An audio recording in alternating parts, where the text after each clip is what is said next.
나 지금 집 사야 되는 거 아니야? 부동산 고민 문자로 자세하게 보내주시면 추첨을 통해서 여러분들에게 월수금 정확한 해답으로 찾아뵙도록 하겠습니다. 구독, 좋아요, 알림 설정까지. 뒷번호 4472님이 보내주신 부동산 고민입니다. 부천시 송내역 파인프루지오 30평인데 어느 시점에 매도하면 좋을지 자문 부탁드리겠습니다. 이렇게 보내주셨네요. 전문가님 부탁드리겠습니다.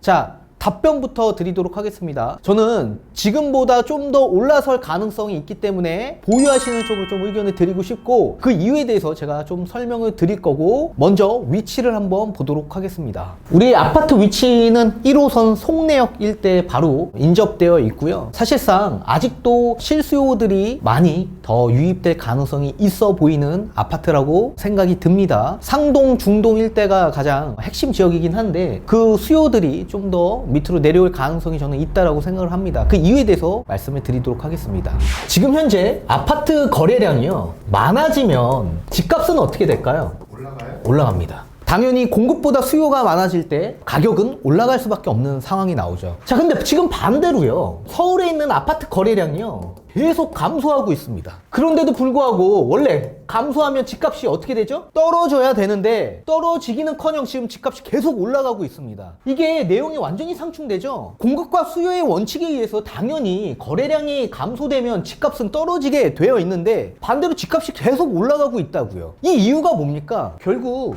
심리다, 심리. 아직 부동산 시장의 심리가 꺾이지 않았기 때문에요, 이 수요와 공급의 원칙이 깨진 겁니다. 그렇기 때문에 거래량이 감소돼도 집값이 올라가는 가장 큰 이유는 심리 때문에 그렇다. 그러면 이 심리가 뭐 때문에 아직도 이 부동산 시장에 심리가 살아있냐라고 봤을 때, 첫 번째, 공급 부족을 이미 대부분의 사람들이 다 인식하고 있다는 얘기입니다. 지금 서울에 공급이 없습니다. 공급도 없는 상황에서 지금 LH 사건이 터져버렸어요. 그렇다면 무주택자 입장에서 어떤 생각이 들겠습니까? 지금 사전 청약도 토지 보상이 아직 다 이루어지지 않은 채 될 가능성이 굉장히 높습니다. 그러면 우리가 MB 때 보금자리 주택 실패한 가장 큰 이유가 토지 보상금이 치러지지 않은 상황에서 사전 청약이 들어왔기 때문에 본 청약까지 기간이 굉장히 길어졌던 거 아닙니까? 그렇기 때문에 대부분의 사람들이 지금 LH 사건으로 인해서 앞으로 청약이 되기까지는 굉장히 장기간 시간이 걸릴 거라고 예상을 하고 있고, 서울의 공급도 부족한 상황에서 미분양도 지금 적체되어 있는 상황이 아닙니다. 이걸 다 지금 인지하고 있다는 겁니다. 두 번째,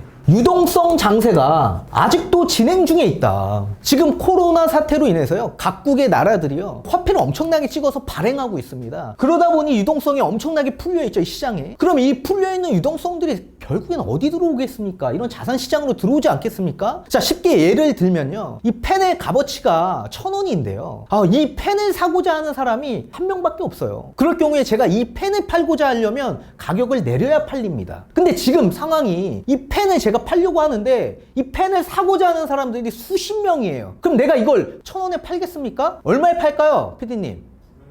푸른 게 가격이야. 그럼 나는 이건 10,000원에 팔 수도 있고 20,000원에 팔 수도 있습니다. 이해되십니까? 이 물건의 가치는 똑같은데 수요가 많아지다 보니까 이 가격은 어떻게 돼요? 올라간다고. 그럼 무주택자 입장에서도 나만 집을 안 사면 바보가 되는데, 나의 값어치만 계속 떨어지는데 안 사겠냐고요. 거래량이 감소가 된다라고 하더라도 누군가가 집을 샀기 때문에 집값이 계속 올라가는 겁니다. 자, 세 번째, 정부 정책이 완전히 실패한 걸 인지했습니다. 정부 정책이 완전히 실패했다. 이번에 서울시장 보궐선거에서도 이미 답이 나왔습니다. 부동산 정책이 실패했기 때문에 민심이 완전히 야당 쪽으로 가버린 거죠. 지금까지 정부 정책을 믿고 신뢰했던 사람들은 지금 어떤 생각을 가지겠습니까?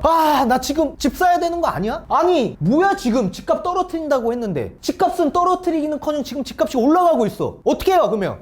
사야지, 뒤늦게라도. 지금 이런 심리가 아직도 살아있다고요. 이렇게 심리가 살아있는 상황에서 거래량이 감소된다고 하더라도 집값이 떨어지겠냐고요. 누군가가 단 한 건의 거래만 된다라고 하더라도요, 집값은 올라가게 되어 있습니다, 상승기에는. 자, 그렇기 때문에 정부에서 요번에 이 정부 각처 각계 부처들을 다 개각했고 장관들 다 교체했습니다. 교체하면 뭐합니까? 민심이 돌아옵니까? 지지율이 회복되지 않았습니다. 이렇게 지지율이 회복되지 않은 상황에서 지금 대선이 1년 남았어. 1년 남은 상황에서 마지막 카드가 뭡니까? 결국 마지막 카드 뭐예요? 대출 완화 카드. 이거 써야 돼. 자, 지금 정부의 이런 핵심 지지층들이 무주택자 분들이었습니다. 그렇기 위해서 무주택자한테 민심을 다시 돌리기 위해서는 어떻게 해요? 지지율 회복하려면 대출 완화해줘야 돼. 완화해줘야 됩니다. 그래서 지금 나오는 얘기들이 이런 얘기들입니다. 자, LTV 대출 비율입니다. 이거 조정 대상 지역 일대에서는 50%예요. 근데 이거 10% 늘려준대. 그럼 60%대까지 받을 수 있습니다. 그리고 무주택자 실수요들 이런 분들 부부 합산 연봉 8천만 원 이하 그리고 주택가격 5억 이하는 기존 50에서 10% 더 상향해서 60% 받을 수 있어요. 근데 이거 10% 더 상향시켜준다 그러면 70%까지 받을 수 있습니다. 생애 최초 무주택자 분들은. 따라서 이분들이 70%까지 대출을 받을 수 있다면 가만히 있겠냐고요. 뭐 해야 돼요 이 사람들? 집 산다고. 그러면 집을 사면 거래량이 늘어날 거 아닙니까?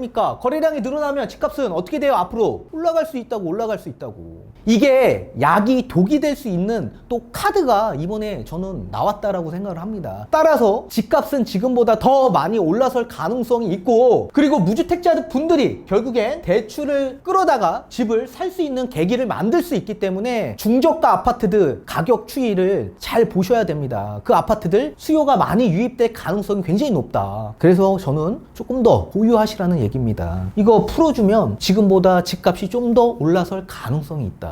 그렇게 말씀드릴게요.